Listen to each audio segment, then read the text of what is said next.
Chers amis, aujourd'hui on va parler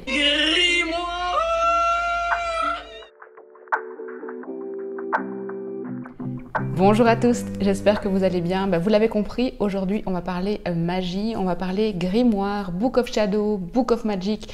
Je vais un petit peu vous expliquer qu'est-ce que c'est qu'un grimoire, qu'est-ce que c'est qu'un Book of Shadow ou un livre des ombres. Je vais vous expliquer comment moi je l'intègre dans ma pratique du quotidien, comment je les utilise, comment vous pouvez les utiliser.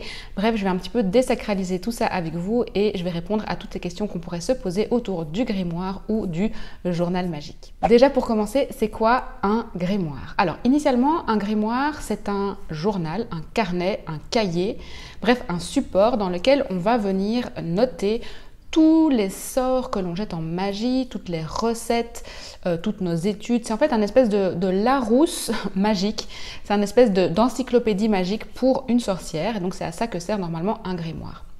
À la différence, le Book of Shadow, en principe, le Book of Shadow, c'est plutôt l'endroit où on va venir référencer nos expériences en tant que sorcière, où on va venir mettre tout ce qu'on a déjà testé. On peut aussi évidemment mettre des recettes et ce genre de choses dans notre Book of Shadow, mais là on est vraiment plus dans la pratique. Donc on peut avoir des Book of Shadow 1, 2, 3, 4, 5, 6, 7, 8, 9, 10, on peut en avoir tout plein, alors que généralement un grimoire, c'est genre le livre, l'encyclopédie qu'on va se refiler de mère en fille, de sœur en sœur, de famille en famille, c'est un petit peu l'objet qui va rester. Au niveau de ce terme grimoire et Book of Shadow, on n'est pas tous vraiment d'accord avec l'utilisation de ce mot. Il y en a qui vont appeler leur Book of Shadow grimoire, il y en a qui vont appeler leur grimoire Book of Shadow, il y en a qui vont dire que le grimoire c'est exactement ça.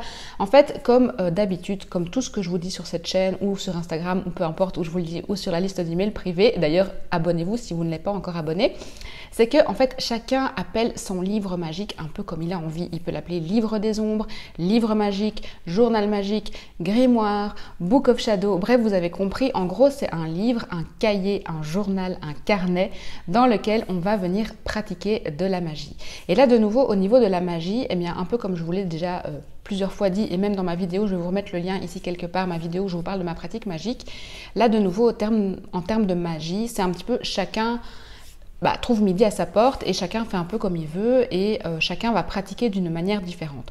Mais en gros, le grimoire, le Book of Shadow ou comme moi je l'appelle le Book of Magic, ça va être le livre où on va venir référencer sa pratique magique. Peu importe qu'on recopie simplement toutes nos recherches, par exemple tous les signes du zodiaque ou qu'on recopie des recettes ou qu'on recopie des sorts et que donc là on est vraiment dans une espèce d'attitude, comme je vous le disais, de Larousse et d'encyclopédie, ou qu'on vienne vraiment pratiquer une forme de art-thérapie magique, peu importe, on appelle en fait finalement son livre un petit peu comme on a envie. Alors qu'est-ce que j'en pense moi et comment je l'appelle moi, mon livre de magie? Eh bien je l'appelle Book of Magic. D'ailleurs, le voici, mon beau livre de magie qui est déjà bien entamé, que vous avez déjà vu plusieurs fois sur ma chaîne.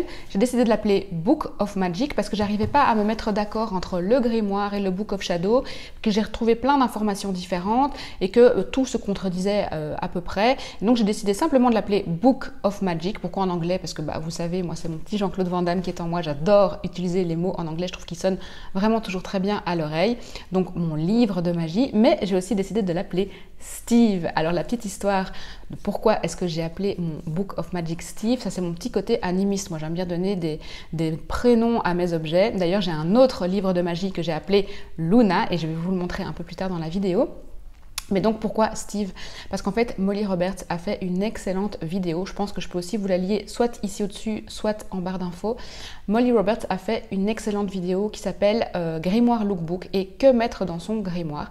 Je vous conseille vraiment d'aller voir cette vidéo qui est en anglais si vous voulez en savoir un petit peu plus justement sur ce concept de grimoire et ce livre de magie. Mais en gros elle dit dans sa vidéo qu'en fait c'est un petit peu ce que je vous disais, on appelle son livre de magie comme on a envie et on peut même l'appeler Steve si ça nous chante. Et je trouve ça juste génial en fait d'appeler son livre de magie Steve et de lui donner un prénom complètement farfelu. Désolée à tous les Steve qui passent par ici et qui me regardent.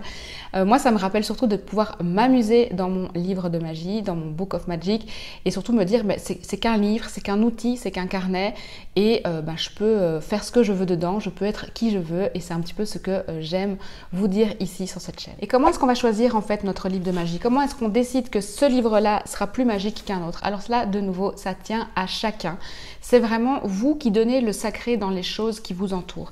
Ce livre-là, je vous vous en ai déjà beaucoup parlé. C'est donc un ancien livre de dessin où il y avait 365 prompts, comme disent les Anglais, pour dessiner et que je n'utilisais pas, mais que j'adorais, qui avait une forme de valeur sentimentale dans ce livre. Et donc, j'ai décidé de le détourner en art journal magique, finalement. Il n'a pas forcément le papier adéquat. D'ailleurs, vous voyez, il est tout abîmé. Et pareil, je vais vous faire un petit flip through un peu plus loin dans la vidéo. Mais là, ça va dépendre un petit peu de la pratique que vous avez de votre grimoire. C'est-à-dire que vous pouvez très bien avoir un bullet journal style A5. Donc, typiquement, comme on voit le Schtroumpf ou les Rhodia ou ce genre de bullet journal, donc avec des petits points. Vous pouvez avoir un carnet quadrillé, ligné, vraiment un simple carnet que vous allez mettre à votre sauce. Vous pouvez faire quelque chose de tout à fait sobre et formel, juste de l'écriture. Vous pouvez faire des choses beaucoup plus artistiques comme moi je le fais, c'est-à-dire vraiment entre l'art journal et le grimoire. Donc c'est pour ça que moi je l'appelle livre de magie. Vous pouvez faire ça dans un traveler notebook, vous pouvez faire ça dans un livre destiné au mix média avec des bonnes feuilles d'aquarelle. Enfin vraiment, vous pouvez faire comme vous voulez. Vous pouvez aussi faire un junk journal. De nouveau, je vous recommande d'aller voir ma vidéo sur toutes les différences de carnets et de cahiers que vous pouvez tenir. En fait, finalement, c'est juste un support. Donc demandez-vous surtout dans quel support vous êtes confortable, lequel va vous permettre de facilement finalement revenir dans votre journal. Il faut que ce soit un journal ou un cahier que vous aimez, mais qui n'a pas non plus trop de valeur, parce que comme je vous l'ai dit, c'est finalement qu'un cahier et qu'un journal, et les choses ont la valeur qu'on leur donne. Moi, j'utilise souvent des journaux que je trouve, voilà, un recyclé un journal de dessin, ou des petits livres qui coûtent 3-4 euros, vraiment qui n'ont pas de grosse valeur, qui n'ont pas forcément du bon papier. Personnellement, moi, ça ne me dérange pas qu'un papier gondole, qu'un papier va bouger, qu'un livre va se déchirer, va travailler, parce que, comme je dis, c'est mon petit côté animiste. Moi, je pars du principe que le journal est vivant, le papier est vivant et il va vivre avec vous. Donc, choisissez un livre qui est confortable pour vous, que vous aimez parce que, je sais pas moi, quand vous écrivez, le papier glisse et vous aimez bien. Quand vous peignez dedans, justement, vous voulez pas que le papier gondole, donc vous voulez un papier assez fort. Bref, je vous conseille de regarder un petit peu tout ce qu'il y a sur cette chaîne YouTube. J'ai plein de vidéos où j'aborde justement tout ça, quel type de carnet utiliser, et un petit peu plus en profondeur sur le journaling en question. Quant à la question, qu'est-ce qu'on met dans son journal? Qu'est-ce qu'on met dans son grimoire? Bon sang, ça c'est vraiment des questions que je me suis énormément posées et j'ai regardé beaucoup de vidéos, mais on met quoi dans son grimoire? Parce que perso, moi, j'ai pas envie de retranscrire bêtement mes recherches, parce que je me dis, alors à ce moment-là, j'achète un livre qui est consacré à ça et je comprends pas trop l'intérêt de venir retranscrire alors qu'il y a un livre entier qui a été écrit à ce sujet par quelqu'un qui s'y connaît bien mieux, dans lequel je peux souligner, venir prendre des notes, etc. Moi, j'aime pas trop venir retranscrire mes recherches. Alors justement, qu'est-ce qu'on met dans un grimoire? Je pense que la meilleure façon de vous le montrer, c'est de vous faire un petit tour de mes journaux. Et donc, on va voir ça juste maintenant. Voilà le tant attendu journal, le tant attendu Book of Magic, or Steve, mon cher Steve, que j'aime vraiment d'amour. Alors, qu'est-ce qu'on met justement dans son grimoire et dans son journal magique? Moi, principalement, je fais une forme d'art-thérapie dans mon journal, entre l'art-thérapie et l'art-journal et la magie. Et je viens noter des messages que j'ai besoin, des messages que je reçois de mes guides magiques, ou que je reçois d'un livre, ou que je reçois... ou que j'ai besoin parfois quand je vais pas bien ou quand je vais bien, ce genre de choses. C'est un peu un espèce de grimoire manifeste aussi, avec les règles de ma magie, les règles en tant que sorcière, et aussi ce que je considère comme étant la magie et ce que je trouve vrai pour moi. Donc par exemple, l'art et la magie qui pour moi sont très liés, puisque ma magie pour moi c'est le fait d'être créatif, c'est le fait d'être artiste entre guillemets, puisque pour moi, le principe d'un artiste, c'est à partir de rien créer tout, et c'est ce que je fais. Et pour moi, la magie, c'est quoi? C'est à partir de rien créer tout, et c'est ce que je fais. Donc pour moi, l'art et la magie sont vraiment intimement liés. Mais donc par exemple, voilà, l'art et la magie sont pour tous. Peu importe l'ethnie, peu importe l'âge, peu importe le sexe, peu importe la direction sexuelle, je vais dire ça comme ça. Donc c'est vraiment l'art et la magie sont pour tous. Donc là, je vais vraiment, pour moi dans ce journal-ci, un petit peu faire un manifeste, comme je vous l'avais parlé dans une de mes vidéos, un manifeste de tout ce qui concerne ma magie, de toutes mes règles. De temps en temps, je viens faire des études de cartes de tarot aussi dans ce journal, mais ça c'était vraiment plutôt avant, quand j'étudiais de manière plus intense le tarot. Maintenant, j'ai un petit peu arrêté d'étudier le tarot parce que je commence à bien maîtriser l'outil. Alors, qu'est-ce que je pourrais vous montrer, par exemple, qui pourrait vous intéresser? Par exemple, des rêves que j'ai faits et que je voudrais pas se voir se matérialiser, mais qui m'ont touchée d'une manière ou d'une autre, et donc j'ai besoin de venir les retranscrire dans mon journal. de nouveau des manifestes par rapport à ce grimoire, par rapport à ce Book of Magic. Donc un grimoire, on peut l'appeler Steve si on a envie de l'appeler Steve. Et c'est notre espace et on peut choisir ce qu'on veut faire dedans. Des affirmations aussi pour ma vie d'artiste, des rappels que je veux me faire. Vas-y, va faire des choses, t'es un artiste. Voilà, c'est un petit peu tout ça que je vais venir travailler moi dans mon livre de magie. Alors vous allez me dire quelle est la différence avec un art journal simplement. Comme je vous l'ai dit, en fait, c'est à vous de choisir ce qui est sacré et ce qui ne l'est pas. Personnellement, je trouve que mon travail est assez sacré parce que il a un côté thérapeutique, il a un côté guérisseur et donc pour moi, c'est un petit peu le propre de la magie, c'est ce côté justement guérisseur. Donc ça, c'est le premier journal magique. Ici, par exemple, petite parenthèse, c'est un extrait d'un livre que j'aime vraiment beaucoup et que donc je suis venue mettre ici. Voilà donc ce que je fais dans ce journal. Donc là, on va être un petit peu dans une forme de performance artistique et esthétique et qui va un peu recenser mes expériences magiques, les messages que j'ai besoin, les rappels que j'ai besoin, les règles, mes règles entre guillemets en tant qu'artiste et magicienne, je vais dire. Dans ce journal, j'ai une toute petite partie à la fin qui concerne l'astrologie. Donc ça, c'est mon thème astral. J'avais fait des recherches, j'avais imprimé mon thème astral et j'avais commencé à faire des mood boards sur les différents signes astrologiques pour comprendre un petit peu mieux, justement parce que je faisais des recherches et de l'étude de l'astrologie, mais finalement, j'ai arrêté. Mais donc voilà, ça c'est aussi le genre de choses que vous pouvez tout à fait retrouver dans votre grimoire ou dans votre journal. Le deuxième journal que je tiens, c'est celui-ci. C'est le Junk Journal que j'ai reçu de Chloé. Je vais vous mettre le lien de sa chaîne en barre d'infos parce qu'elle vous le montre en détail. C'est un junk journal, on avait fait des échanges de junk journaux. Vous pouvez aussi retrouver le mien sur ma chaîne.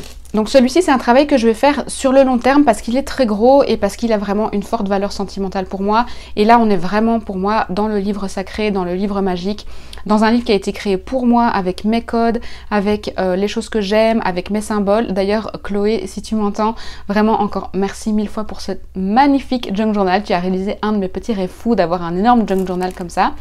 Mais donc celui-ci c'est Another Book of Magic parce que de nouveau voilà j'ai un peu du mal avec le terme grimoire pour ma part et je lui ai donné le nom de Luna parce qu'il y a une petite lune ici et que je suis Cancer, signe de la lune et je trouvais que ça lui allait fortement bien. Mais donc là, pareil, qu'est-ce que je viens mettre dedans et comment je le différencie de l'autre. Ici, je vais plutôt être dans la recherche, dans le recensement de ce que je lis, de ce que je vois, dans les choses que j'ai envie de transmettre peut-être à ma fille un jour. Donc là, je vous parlais que j'aimais pas trop venir retranscrire exactement ce qu'il y a dans les livres. Donc je fais facilement des photocopies de livres, de choses que j'ai lues. Donc ça c'est un style de choses. J'ai aussi fait des recherches sur le pan, un animal totem. Donc voilà ce que je vais venir retranscrire dedans, donc ça peut vous donner des idées. Ici j'en suis vraiment qu'au début, mais l'idée c'est ce que j'ai écrit ici, c'est a few of my favorite things. Donc c'est un peu l'idée de mettre toutes les choses que j'aime, toutes les choses qui ont des symboles pour moi, que ce soit des livres, que ce soit des animaux, que ce soit des recherches, voilà. Mais je prends vraiment mon temps à le remplir parce que c'est pour moi un journal que j'aimerais garder entre guillemets toute ma vie. Voilà, je sais pas combien de temps je vais mettre pour le remplir. Mais Chloé, par exemple, elle a mis beaucoup de signification dedans, notamment autour de cette phrase « remets ta couronne », qui est une phrase que j'ai beaucoup transmise à l'époque sur Instagram et elle m'a fait une superbe page à ce sujet d'ailleurs. La voici, donc notamment, je pourrais venir référencer pourquoi ce message « remettre ta couronne » est si important et qu'est-ce qu'il représente pour moi. Ici, par exemple, j'ai de nouveau noté un rêve qui a été très important pour moi. Voilà, donc ça, c'est un petit peu un journal entre guillemets hybride qui a déjà été aussi assez fort personnalisé par Chloé et qui est une œuvre en soi et dans lequel je vais peut-être plus avoir envie d'écrire et venir justement référencer mes recherches et garder en fait une trace des choses que j'apprends et que je lis. Je ne pouvais pas faire cette vidéo sans vous montrer Rebel Witch parce que je considère que Rebel Witch c'est un peu mon grimoire. Pourquoi? Parce que c'est un livre que j'ai lu en lecture active dans lequel j'ai mis énormément de notes, énormément, j'ai personnalisé avec des stickers, j'ai aussi mis des feuillets avec des notes, j'ai surligné, j'ai parfois dessiné, j'ai mis des petites cartes, j'ai recollé une roue de l'année et c'est un livre dans lequel je travaille vraiment comme pour un grimoire et qui pour moi recense exactement tout ce avec quoi je suis d'accord entre guillemets en magie. Je vous ai déjà parlé de ce livre dans une de mes vidéos, dans mes vidéos préférées sur les livres magiques. Et donc du coup je me suis dit en fait je voudrais que ce soit ça mon grimoire parce que dedans en fait je suis quasiment d'accord avec tout. En plus, il y a plein d'informations très intéressantes, notamment sur les fêtes païennes, la roue de l'année, sur le tarot, sur le grimoire, sur l'astrologie, sur les lunes, sur vraiment plein de choses.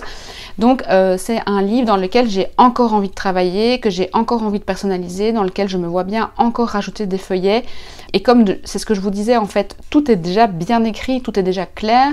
Je suis complètement en accord avec le ton de ce livre, avec ce qu'elle dit, avec sa façon de penser, sa philosophie, sa façon de voir la magie, que pour moi, ça va être un petit peu mon grimoire.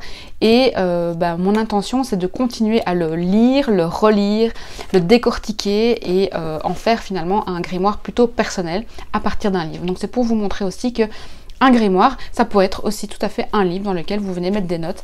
Et pourquoi je pense à ça, c'est parce que moi j'ai retrouvé plein de livres de recettes de ma grand-mère, des livres de recettes qu'elle avait achetés dans lesquels elle est venue mettre plein de feuillets avec ses propres notes, avec ses propres recettes. Des choses qu'elle venait coller, elle faisait ça aussi dans ses livres de botanique et finalement pourquoi pas, et je pense que d'ailleurs moi en tout cas je le fais dans certains de mes livres de recettes où je viens remettre des notes par au-dessus. Donc finalement si on part du principe qu'un grimoire c'est un peu un livre de recettes, pourquoi ne pas utiliser un livre existant pour faire son grimoire? Est-ce que tu as toujours aussi peur de commencer un grimoire et de commencer un journal de magie? J'espère quand même que cette vidéo t'aura aidé un petit peu à désacraliser tout ça, et je voulais quand même te dire que ce journal il est à toi. Ce sont tes règles dedans, ton esthétique. T'as pas besoin d'être un grand artiste pour tenir un grimoire. Je veux dire, nous on le fait, enfin je dis nous parce que je parle des Art Witch, nous on le fait de manière artistique parce que c'est quelque chose qui nous parle, c'est quelque chose qu'on aime, c'est quelque chose qui nous fait du bien. C'est un petit peu comme je vous le disais, c'est que le principal c'est d'avoir un journal dans lequel on a envie de revenir, qu'on a envie d'ouvrir, et il faut certainement pas que ça devienne un devoir. Il faut que je tienne mon grimoire, il faut que je tienne mon journal de magie. Donc vraiment, il faut jouer avec son journal, ne pas avoir peur de s'amuser dedans. Si maintenant tu es plutôt quelqu'un qui aime les choses très formelles, très scolaires, très scientifiques, et de nouveau, c'est pas un souci. Le principal, c'est que ça te parle à toi. Que ce soit un journal et un cahier qui va t'accompagner, dans lequel tu vas aimer revenir. N'aie pas peur de rater dedans parce que de toute façon, il y a toujours des solutions quand on rate. On peut facilement venir repeindre par au-dessus d'une page qu'on n'aime pas. On peut carrément déchirer une page, on peut recoller par au-dessus. Moi, je prépare par exemple souvent des fonds dans mes pages à l'avance et puis finalement, je les aime pas, donc je les recouvre avec du collage ou avec autre chose et je travaille énormément mes pages. Je veux dire, rien n'est jamais définitif, rien n'est gravé dans la roche. Donc, ton grimoire, il doit surtout te ressembler. Moi, finalement, mon grimoire, c'est un peu un hybride entre l'art journal et l'art thérapie. Je viens m'y remettre dedans quand j'ai une émotion, que ce soit de la joie, de la tristesse, de la colère, quand j'ai besoin de recevoir un message doudou, un message de réconfort et qu'il n'y a peut-être pas quelqu'un à ce moment-là qui est disponible pour me réconforter, eh bien mon petit réconfort ça va être de me retrouver dans mon journal, de faire une page artistique. Ça va être aussi un endroit où je vais venir noter toutes les règles de ma magie, toutes les règles, tout mon manifeste, toutes les choses que j'ai envie de voir dans ma vie, que j'ai envie de voir dans ma façon de pratiquer l'art et la magie. Donc vraiment, j'insiste là-dessus, ton grimoire, tes règles, ton esthétique, c'est toi l'artiste et tout le monde est un artiste. J'espère que cette vidéo t'aura plu. N'hésite pas à t'abonner à ma chaîne, à liker. Tu peux aussi m'offrir un café virtuel via la plateforme Ko-fi. Je vous laisse le lien en barre d'infos si tu as envie d'encourager cette chaîne, si ça t'a plu. Et puis tu peux aussi faire un long tour sur ma chaîne et regarder, fouiner toutes mes vidéos parce que je parle de plein de choses différentes, mais surtout de journaling et de magie. Et il y a plein de références et plein de choses à aller voir si tu as encore des questions. Et si jamais aucune de ces vidéos ne répond à ces questions, eh bien laisse-moi un commentaire et je me ferai un plaisir d'y répondre. D'ici la prochaine vidéo, je te dis, prends bien soin de toi et de ta créativité. Bye!